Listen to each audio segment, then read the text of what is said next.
By the way माझ्या मैत्रिणी baby shower करणार आहेत. मस्त ना? डोहाळ जेवण 5 स्टार मध्ये.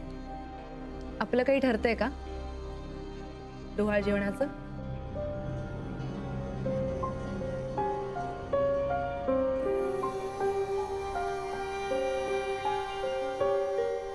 अच्छा, म्हणजे नाहीच का? ओके. नाही म्हणजे डोहाळ जेवण करायचं नाही असं नाहीये ग, पण तसं अजून काही ठरवलं नाहीये. उगाच कशाला ठरवताय आई? It's okay. तुम्ही केलं किंवा नाही केलं तरी माझं डोहाळ जेवण होणार म्हणजे होणार. नाही हे बघ मोनिका, आपण करणार म्हणजे करणार, पण गीता काकी प्लीज, तुमचा पण वगैरे तुमच्याकडे ठेवा, त्याचा काहीच उपयोग नाहीये. अगं पण आम्ही म्हणतोय ना की करायचंय. It's okay I. हे बघा, तुम्ही माझं बेबी शॉवर केलं किंवा नाही केलं तरीही मला फरक पडत नाही, कारण माझ्या मैत्रिणी करणार आहेत, ते सुद्धा 5 स्टार हॉटेलमध्ये. And that's final. तू मोनिका हे बघ, तू कर ना, आम्ही नाही म्हणत नाहीच होत, पण आम्ही याबद्दल का विचार केला नाही अजून ते तर ऐकून घे ना. ओके बोला. डोहाळ जेवण आम्ही सुद्धा थाटामाटात पाहिलेत, फक्त आत्ता त्या गोष्टीचा गाजावाजा करणं म्हणजे लोकांच्या चर्चेला विषय देण्यासारखं होईल. नाही म्हणजे गीता म्हणते ते बरोबरच आहे. डोहाळ जेवण केलं की असं होईल ना की 7वा महिना सुरू झाला. नाही म्हणजे मग बायकांचे प्रश्न सुरू होतील ना, चर्चा सुरू होईल, म्हणून आम्ही ठरवतोय की डोहाळ जेवण कधी करायचं, कसं करायचं, नाही का ग? आणि तुला हवं असेल तर आपण करूया ना, काहीच हरकत नाहीये, पण फक्त बाहेरच्या लोकांना नको बोलवायला, घरातल्या घरातच आपण धमाल करूया मस्तपैकी. अच्छा, म्हणजे तुम्हाला असं म्हणायचं आहे की माझ्या मैत्रिणी बाहेरच्या आहेत? तर तसं अजिबात नाहीये गीता काकी. ते सगळं त्यांना माहिती असो व नसो, त्या येणार. मग ते तुम्हाला आवडो वा न आवडो.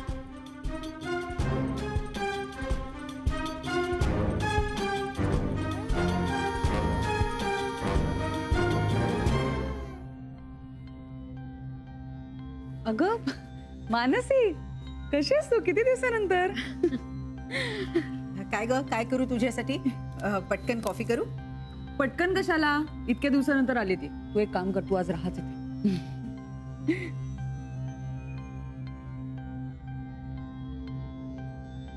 हाय ताई. मानसी, हे बघ, मला तुझ्याशी अजिबात बोलायचं नाहीये. तू ज्यांच्याशी बोलायला आलीस त्यांच्याशी बोल, त्यांच्याकडनं कौतुक करून घे आणि निघ. अगं असं काय बोलतेस? बोल ना माझ्याशी. मानसी, मला तुझ्याशी बोलायचं नाहीये. अगं बाई, काय झालंय काय? आई, 2 दिवस होते मी हॉस्पिटलमध्ये. मी जिवंत आहे का मेली आहे ह्याच्याशी कोणालाच घेणं देणं नव्हतं. वेळ तर नव्हताच आणि इंटरेस्ट तर अजिबातच नव्हता. रादर आता सुद्धा नाहीये. आता मी समोर आले म्हणून फॉर्मॅलिटी म्हणून ती माझ्याशी बोलतेय. खरं तर ती तुम्हाला भेटायला आली, बरोबर? अगं ताई, मी फक्त एक्सप्लेनेशन फक्त तोच माणूस देतो ज्याला मनापासून वाटतं की त्याची काहीतरी चूक झाली, आणि तुला ते आता वाटतंय म्हणूनच तू आलीस. तुझं बोलून झालं नसेल तर ते पूर्ण कर आणि मग तिला बोलू दे. ती शांत उभी आहे म्हणजे तू जे बोलतेस ते सगळं बरोबर आहे असं नाहीये मोनिका. विक्रांत, मी मानसीशी बोलतेय. तुला का त्रास होतोय? कारण तू ती काय बोलते हे ऐकून न घेताच तिला बोलायला लागलीस म्हणून. ओके फाईन, तुम्ही दोघांना ठरवा नक्की कोण कोणाचा वकील आहे. ठरवा. एक मिनिट. असे भांडू नका रे. एक काम करूया, तू 1 मिनिट थांब. विक्रांत, तू आधी हिची माफी माग बरं, म्हणजे भांडणच संपेल ना. नाही आई, विक्रांत माझी कधीच माफी मागणार नाही. हा म्हणजे तो इतरांची मागतही असेल कदाचित. काय सांगावं बाबा. ताई आता तू वाटेल ते बोलतेस. मी वाटेल ते बोलत नाहीये मानसी. कित्येक गोष्टींचे पुरावे आहेत माझ्याकडे म्हणून बोलतेय मी. तुला माहिती आज मी या आवाजात का बोलतेय? कारण मला कधी बोलायची संधीच दिली नाही कोणी. रादर मी बोलू नये म्हणून मला हॉस्पिटलमध्ये ऍडमिट केलं गेलं. बरोबर? प्लीज असा कुठलाही अर्थ काढू नकोस ताई. मी बरोबर तोच अर्थ काढतेय मानसी. या घरात ना कोणालाच माझी किंमत नाहीये. आणि म्हणूनच मी माझा जो राग होता ना तो शांत केला होता. चिडचिड कमी केली होती मी माझी. पण माझी मनू माझ्या बरोबर असं वागेल असं मला खरंच वाटलं नव्हतं. पण बरोबरच आहे. Absolutely correct. मोनिकाला किंमत द्यायची नाही असं संसर्गजन्य रोग तुला होणारच. कारण तशाच व्यक्ती बरोबर 12 तास तू काम करतेस नाही का? बस झालं मोनिका.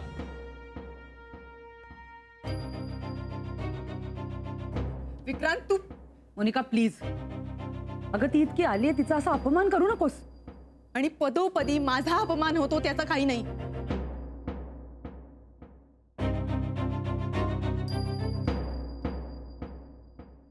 मोनिका बस झालं. तुला वाटतंय ना ती चुकलीये? मला ढीक वाटत असेल ती चुकलीये. पण तिला तसं वाटलं पाहिजे ना. आणि तिला ते वाटत नाहीये ना ह्याच्याबद्दल जास्त वाईट वाटतंय मला. विक्रांत तू सॉरी म्हण ना. आई सॉरी किंवा थँक्यू ह्याच्या ना पलीकडे गेल्यात गोष्टी सगळ्याच बाजूंनी. मी उगाच बोलत नाहीये म्हणून. फार लांबची गोष्ट नाहीये. मला साधी सर्दी झाली खोकला झाला तरी माझी मनू माझ्यासाठी रात्रभर जागायची. मला राग आला ना की ती दिवसभर माझी समजूत काढायची. पण आता सगळं वेगळंच झालंय. एवढ्या दिवसांनंतर तिला जाणीव झालीये म्हणून ती माझी माफी मागायला आलीये. झालं तुझं समाधान मानसी? मी तुला सांगत होतो की इथे येऊ नकोस पण तुझी जी इच्छा होती. माफी त्याची मागायची जो माफ करू शकतो. का आली मग ती? तुझं न ऐकता? बाकी प्रत्येक गोष्ट ती तुझीच ऐकते ना? ताई असं काहीही नाहीये. असंच आहे. जशी माफी फक्त त्याच माणसासमोर मागावी जो माणूस माफ करू शकतो ना तसंच माफी त्याच व्यक्तीने मागावी ज्याला मनापासून वाटत असेल की त्याची चूक झाली. आणि तो 2 दिवसांनी विचार करून माफी मागायला नाहीये. चला चला चला सगळ्यांसाठी मस्त आईस्क्रीम आणलेला आहे. बस बस बस तू काय बोलू नकोस नाहीतर ते वितळून जायचं. हा तुम्ही खाऊन घ्या प्लेट. मानसी हे घे. माझं जरा काम आहे तुझ्याकडे म्हणून. चल चल चल तुम्ही घ्या. चल ये.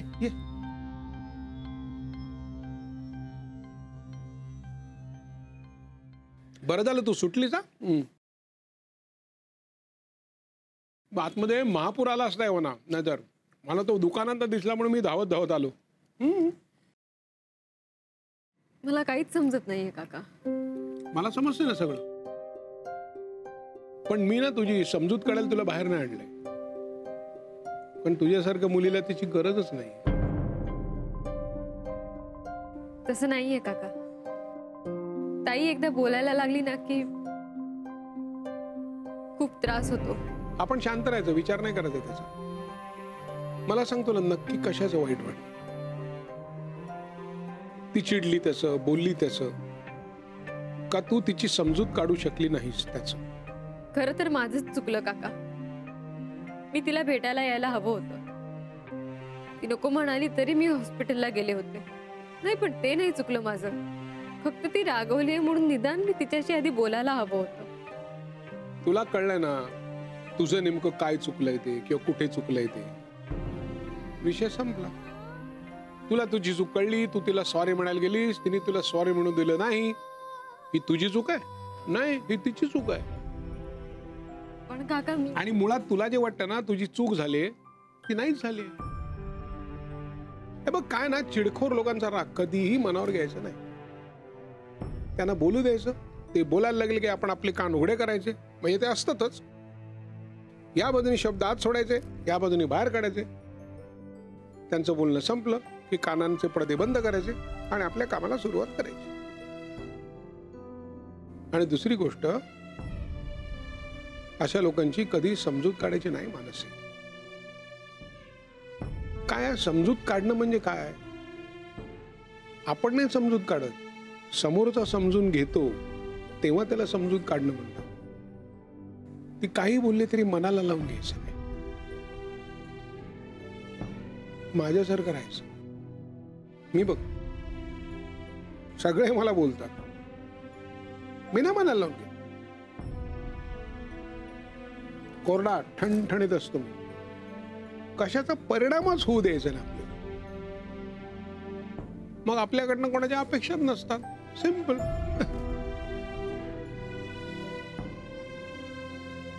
सगळं पटलं मला तुमचं, एक सोडून. काय ते? तुम्ही जर कोरडे ठणठणीत असतात ना काका, हम्म. तर हे आईस्क्रीम आणलं नसतं. फक्त मानसीच्या वागण्याचं वाईट नाही वाटत आहे मला, तुमच्या सगळ्यांच्या वागण्यावर आक्षेप आहे.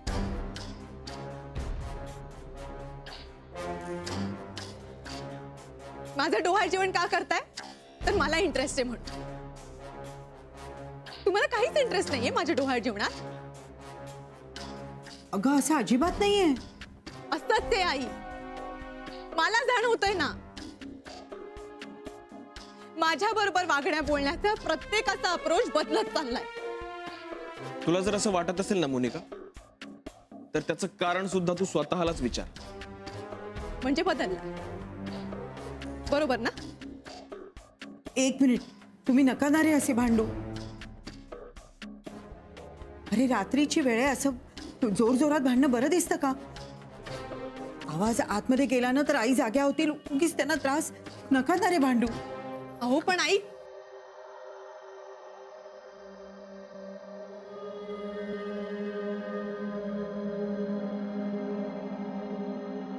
काय झालंय? घरातली रणरागिणी जागी झाली आहे, मी झोपू कशी? किती शिकायला मिळतं हिच्याकडून. बोल बाबा, बोल तू. काय झालं? अगं बोल. आजी बरं झालं तुम्ही आलात. आता माझं या सगळ्यात काय चुकलंय फक्त तेवढंच सांगा मला. विक्रांतला हवं होतं म्हणून मी रूम बदलली. विक्रांतला हवं होतं म्हणून मी त्याच्याबरोबर हॉस्पिटलमध्ये सुद्धा गेले. त्याला हवं होतं म्हणून मी त्या घाणेरड्या स्टोरूम सारख्या ठिकाणी राहिले. हॉस्पिटल मधला औषधांचा वास त्यांनी मला त्रास होत होता तरीही मी तो सहन केला. आजी, माझी फक्त एवढी इच्छा होती की विक्रांतने मला जर असा वेळ द्यावा. दिला का त्यांनी? विचारा त्याला. आणि मानसी, मला वाटत होतं की मानसीने जरा माझ्याशी येऊन बोलावं, तर मानसीला कामांपासून वेळच नाही. मग शेवटी एक दिवस मी एकटी निघून आले. ह्यात काय चुकलं माझं आजी? अगं झाली असेल चूक त्याच्या हातून, पण मी म्हणतेय ना त्याला सॉरी म्हण. पण विक्रांत सॉरी म्हणालेच नाहीये. कुठे म्हणाले? आजी, ह्या सगळ्याचा ना मला खूप त्रास होतोय. मला तर त्रास होतोच आहे, पण माझ्या पोटातल्या बाळाला सुद्धा त्रास होतोय. जाऊ दे, काय बोलायचंच नाहीये मला.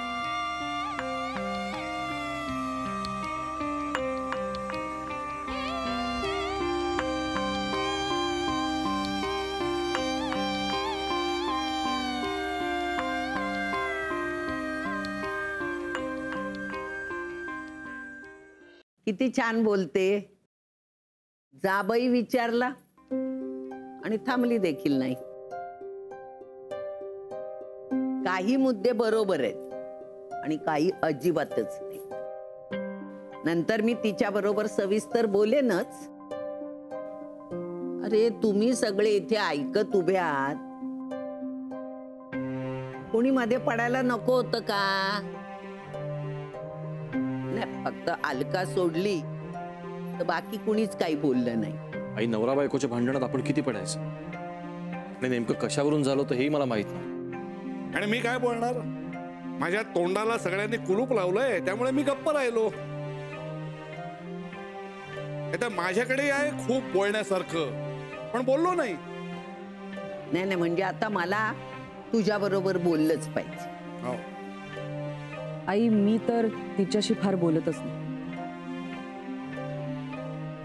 कारण गैरसमज होण्याचे चान्सेस खूप असतात. चला, मला सगळ्यांची कारणं कळली. आता ना रात्र खूप झाली. सगळ्यांनी जा झोपायला. जा.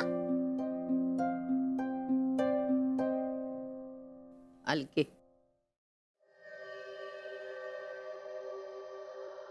नक्की भांडण कशावरून झालं? नाही हो, काही नाही. म्हणजे तुम्ही त्याला आणि तिला काही करू नका. अगं बाई, मी काही फासावर नाही लटकवत आहे. मला फक्त कारण पाहिजे होतं. खरं सांगू का, मलाही काही माहिती नाहीये. म्हणजे तशी मोनिका 2 दिवसापासूनच चिडलीये. मला असं वाटतं हॉस्पिटलमध्ये काहीतरी झालंय.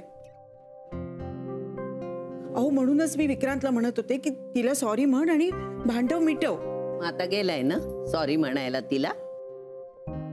बरं, आता मी काही न्याय निवाडा करणार नव्हते. मला सगळ्यांना पळवायचं होतं. हा, तर जाऊन झोपा आता.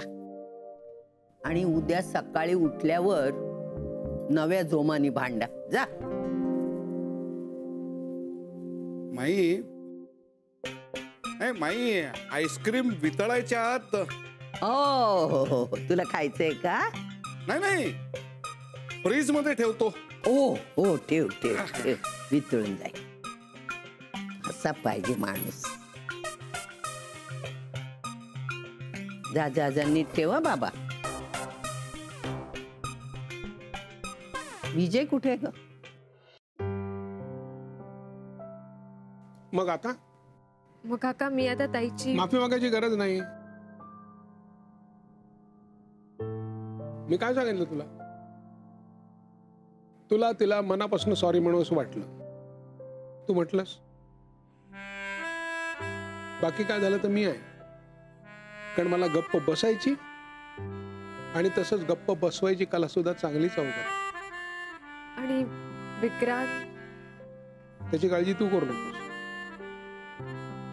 ठीक आहे, कळलं सगळं. खोळ मिटले. मग आता आईस्क्रीम खाणार आहेस का? हो. चल, मी तुला सोडून देतो घरी. नाही काका, मी जाते ना रिक्षाने. मग रिक्षापर्यंत सोडून देतो. हा, चल चल.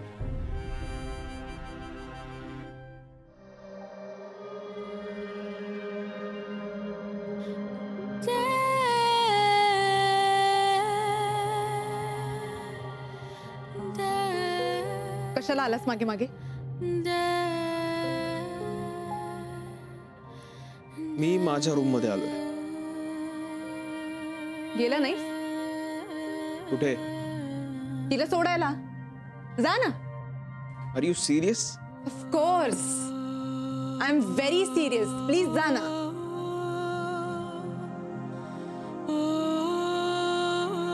तू जेलस होतेस का? जेलस? मी? माय फूट.